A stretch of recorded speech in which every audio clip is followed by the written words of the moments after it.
भाजपनं मंडल आयोगाला विरोध केला, काँग्रेसनं मंडल आयोगाला विरोध केला. फक्त विश्वनाथ प्रताप सिंग यांना सोडलं तर या भारतवर्षामध्ये विश्वनाथ प्रताप सिंग, काँग्रेसमधले स्वर्गीय अर्जुन सिंग या माणसांचा अपवाद सोडला आणि डाव्या विचारसरणीमधल्या काही लोकांचा, महाराष्ट्रामध्ये कधीही जातीपातीचं राजकारण न करणाऱ्या कम्युनिस्ट पक्षानं सुद्धा मंडल आयोग इम्प्लिमेंट व्हावा म्हणून या महाराष्ट्रामध्ये आंदोलन उभं केलंय. पण शरदचंद्रजी पवार ना आग्रही राहिले, ना कधी पुढे आले, ना कधी कुठल्या एखाद्या व्यासपीठावर शरदचंद्रजी पवार गेले. तसं काही असेल तर मी आजचं सगळं वक्तव्य मागे घ्यायला तयार आहे. मंडल आयोग या देशभरामध्ये लागू झाल्यानंतर नॉर्थमध्ये एका ओबीसीची सत्ता गेली की दुसऱ्या ओबीसीची सत्ता येते.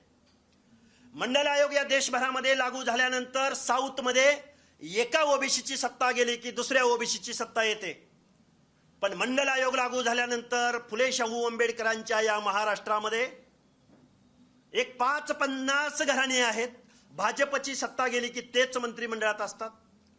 काँग्रेस राष्ट्रवादीची सत्ता आली की तेच मंत्रिमंडळात असतात. ओबीसी मात्र जिथल्या तिथं आहे. ओबीसीचे प्रश्न जिथल्या तिथं आहेत. ओबीसीच्या मुलांना एकही वसतिगृह मिळत नाही. ओबीसीच्या मुलांना एकही सुविधा मिळत नाही.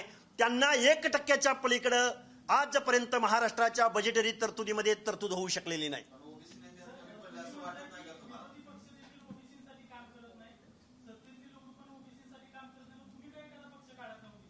पक्ष काढायची भूमिका या महाराष्ट्रातली परिस्थिती, या महाराष्ट्रातली जनता, या महाराष्ट्रातला ओबीसी इथून पुढच्या कालावधीमध्ये निश्चित हा व्हॅक्यूम भरून काढला जाईल.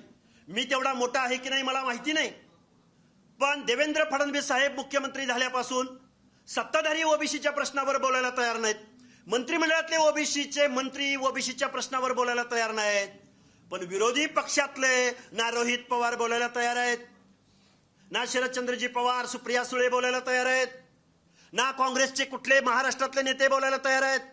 अरे त्या गिरगावच्या समुद्रामध्ये आम्ही उड्या घेतल्या, अधिवेशन चालू होतं, त्याच वेळी कारखानदारांचा नेता, वतनदारांचा नेता अजितदादा पवार आजारी पडलेल्या साखर कारखान्यांना पुरवणी मागण्यामध्ये 2000 कोटी रुपयाचा निधी मंजूर करून घेत होता. पण ओबीसीच्या पोरांना, पीएचडीच्या पोरांना नोंदणी दिनांकापासून स्टायपंड नाकारत होता. त्यावेळी ना विरोधक बोलले ना सत्ताधारी बोलले. त्यामुळे या महाराष्ट्रामध्ये फक्त आणि फक्त ओबीसी भटक्या विमुक्त जाती जमातीच्या तोंडांना पानं पुसण्याचा प्रोग्राम चालू आहे. काय फडणवीसांचं? फडणवीस साहेबांना मी हे बघा, फडणवीस साहेबांना मी पुढच्या 15 दिवसाचा अल्टिमेटम देईन. 15 दिवसाच्या कालावधीमध्ये महाज्योतीला तुम्ही निधी द्या. जे अलीकडच्या 2 वर्षाच्या कालावधीमध्ये ज्यांनी कुणबी सर्टिफिकेट घेतलेत त्यांना आम्ही तिकीट देणार नाही म्हणून जाहीर करा. ओबीसीच्या लोकसंख्येच्या प्रमाणात निधी जाहीर करा. सारथीची बिल्डिंग पुण्याच्या मध्यवर्ती ठिकाणी होते तर महाज्योतीची बिल्डिंग उभी राहीपर्यंत त्या सारथीच्या बिल्डिंग मधले 2 मजले सारथीला द्या. महाज्योतीच्या मुलांना स्टायपंड द्या. या गोष्टी तर या येऊ घातलेल्या 10-15 दिवसाच्या कालावधीमध्ये फडणवीस साहेबांनी महाराष्ट्राचे मुख्यमंत्री म्हणून जर जाहीर केली. ज्या पद्धतीने अजितदादा पवारांनी स्वतःच्या जातीची सारथी आणि सारथीचं पालकत्व स्वतःकडे घेतलं, हजारो कोटीचा निधी वर्ग केला. देवेंद्र फडणवीस साहेब, जर ओबीसी तुमचा डीएनए असेल तर महाज्योतीचं पालकत्व तुमच्याकडे घ्या ना. अडचण काय आहे तुम्हाला? डीएनए ओबीसीचा आहे ना तुमचा. यावर फडणवीस साहेबांनी आम्हाला येऊ घातलेल्या 10-15 दिवसाच्या कालावधीमध्ये उत्तर दिलं पाहिजे. नाहीतर ओबीसीच्या बाजूनं ओबीसी निश्चित पंचायत राजच्या निवडणुकीमध्ये आपली निर्णायक भूमिका, न्यूसेन्स व्हॅल्यू इथल्या राजकारण्यांना दाखवून देईल. 15 दिवसामध्ये ओबीसीच्या हितावर महाराष्ट्राच्या मुख्यमंत्र्यांनी बोलावं. अजितदादा पवारांनी अर्थमंत्री म्हणून ज्या तत्परतेनं कारखान्यांना निधी दिला, ज्या तत्परतेनं इतर लोकांना निधी दिला, त्याच तत्परतेनं महाज्योतीला निधी देण्यात यावा. अन्यथा ओबीसी येऊ घातलेल्या निवडणुकीमध्ये ओबीसीकडे पॉकेट आहेत. ओबीसीकडे पंचायत राज, जिल्हा परिषद असो, पंचायत समिती असो, आपल्या माणसाला मतदान करण्याचा निर्णय निश्चित ओबीसी घेतील.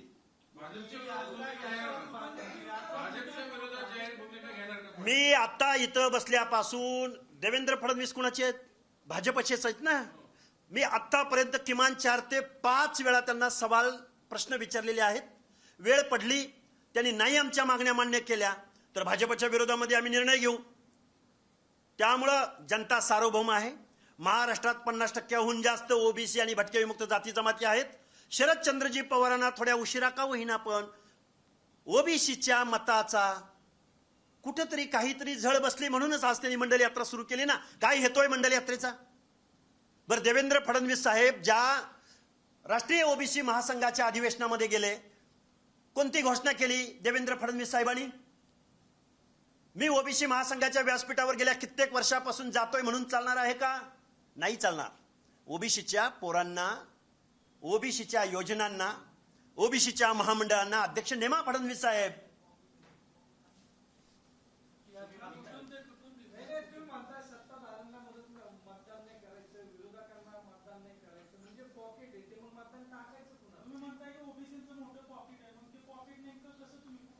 या महाराष्ट्रामधल्या गावगाड्यामध्ये अर्ध्याहून जास्त लोकसंख्या ओबीसींची आहे.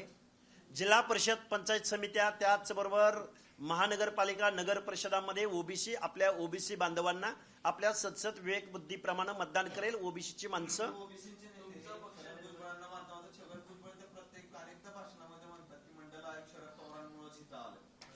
ते कसा आला त्यांनी कधीतरी पुढे येऊन सांगावं. भाषणामध्ये सांगितलं त्यांची राजकीय, हे बघा ते पक्ष, ते त्या पक्ष, असं म्हणणं नाही माझं म्हणणं एकच आहे, एकच योगायोग आहे फक्त. मंडल आयोग देशभरामध्ये लागू होत होता त्यावेळी योगायोगानं महाराष्ट्राचे मुख्यमंत्री शरदचंद्रजी पवार होते. नाही, नेते मान्य करतात तो त्यांना प्रश्न विचारा. मी छोटा कार्यकर्ता आहे. मी काय सांगतोय, मी माझं मत मानतोय. छगन भुजबळ साहेब खरं बोलतायत का खोटं बोलतायत हा प्रश्न भुजबळ साहेबांना विचारा. मंडल आयोग देशभरामध्ये लागू होत होता त्यावेळी योगायोगानं महाराष्ट्राचे मुख्यमंत्री शरदचंद्रजी पवार होते. याच्या पलीकडं ना शरदचंद्रजी पवार कुठल्या ओबीसीच्या या व्यासपीठावर गेलेले आहेत.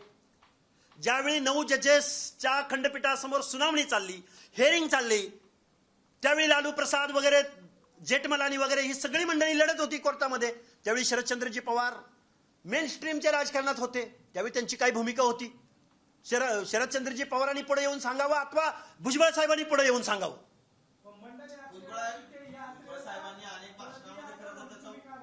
काय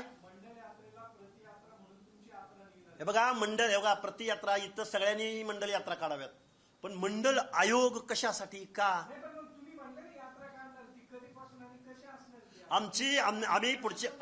आम्ही येऊ घातलेल्या 4-5 दिवसामध्ये महाराष्ट्रामध्ये आमच्या बैठका सुरू आहेत. आम्ही येऊ घातलेल्या 4-5 दिवसामध्ये ओबीसीच्या संघर्ष यात्रेची आम्ही घोषणा करणार आहोत. आम्ही साधारणपणे आतापर्यंत आम्ही अशा निष्कर्षाप्रत आलेलो आहोत की मातृतीर्थ सिंदखेड राजा मा जिजाऊंच्या जन्मस्थळापासून आम्ही ही यात्रा सुरुवात करत आहोत. पहिल्या टप्प्यामध्ये ती 12 जिल्ह्यामध्ये जाईल आणि साधारणपणे 1162 किलोमीटरचा रोडमॅप आमचा तयार आहे. अनेक आमदार ओबीसीच्या नावाने आता तुम्ही त्याच्यानंतर मोठी प्रेस घेतली, सगळे ओबीसीचे आमदार एवढे निवडून आले म्हटलं, ते तिथे गेले की सगळं विसरले. त्यांना येऊ घातलेल्या निवडणुकीत परत जनता सार्वभौम आहे ना. 5 वर्षांनी ओबीसी नावावर निवडून आलेली आमदार मंडळी हिंदुत्वाचं जाणव घालून फिरतात, त्यांचं काय करणार? त्यांचा निषेध व्यक्त करतो मी इथं. ओबीसीच्या प्रश्नावर एकही ओबीसीचा मंत्री त्यांचा निषेध व्यक्त करतोय. कार्यकर्ता मी दुसरं काय करू शकतो?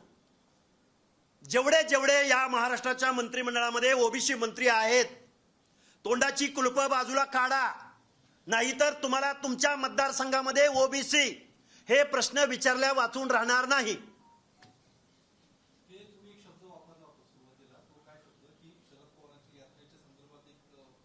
म्हण, हे बघा, अघटित घडली वार्ता आणि लांडगं निघालं तीर्था.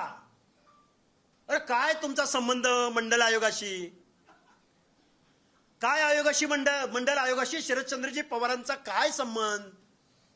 घरामध्ये सुप्रियाताई खासदार, स्वतः खासदार, नेते.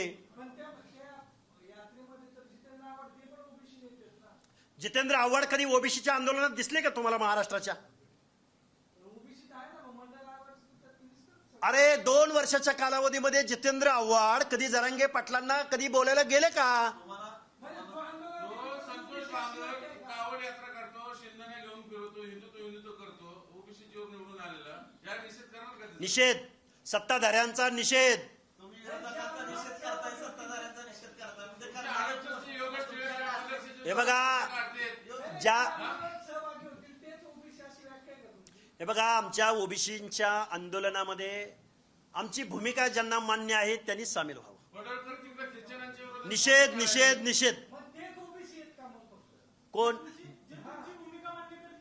जन्मान नाही, असं नाही. जन्मानं ओबीसी असून चालणार नाही. ओबीसीची भूमिका घेणारा ओबीसी,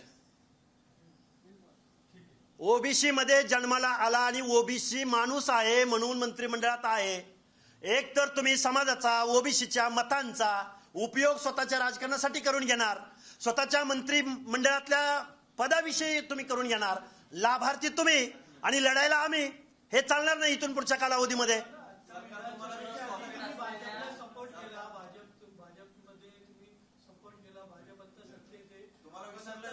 आम्हाला वाईट वाटतंय, मला नाही विसरलं, आमच्या ओबीसी बांधवांना विसरलंय. सोडून दिले गेले का? हो निश्चित. आज खूप वाईट वाटतंय की ज्या भाजपला आणि ज्या महायुतीला आपण मतदान करायला सांगितलं, भूमिका घेतली तुम्ही. हो, ही जी भूमिका घेतली होती त्याचा मला आज खेद वाटतोय. त्याची आम्हाला आमचा शत्रू एवढा अकराळ विकराळ समोरचा होता आणि त्यावेळी ही भूमिका घेण्यामागचं कारण असं होतं. तुमचा प्रश्न रास्तय, उत्तर देतोय. उत्तर नाही, माफी मागायचा सवाल कुठे येतोय? मी सत्तेमध्ये नाही, मी एक आंदोलक आहे.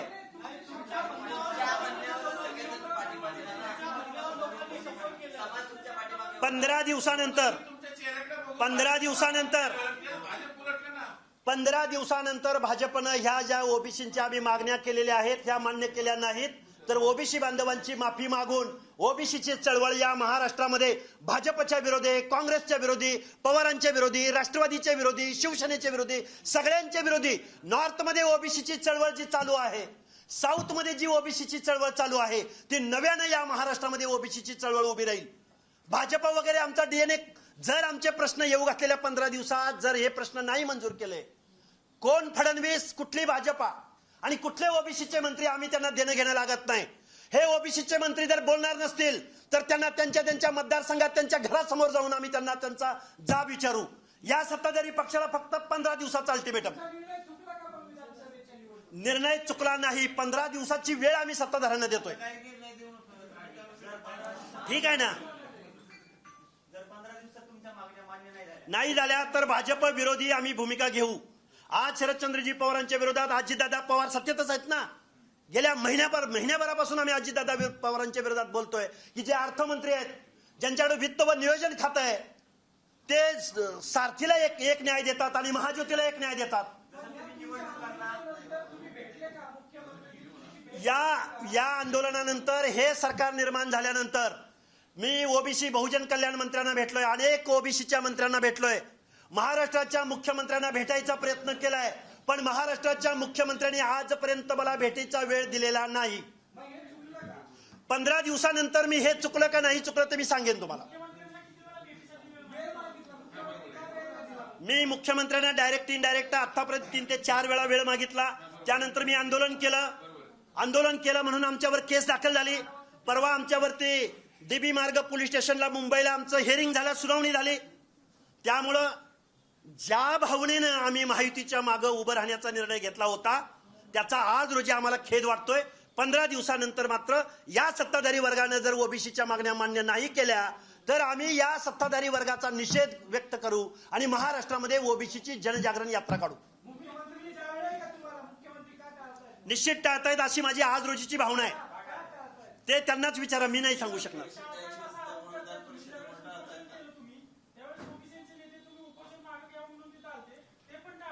सगळेच नेते टाळतायत असं माझं म्हणणं आहे. लढायला आम्ही होतो.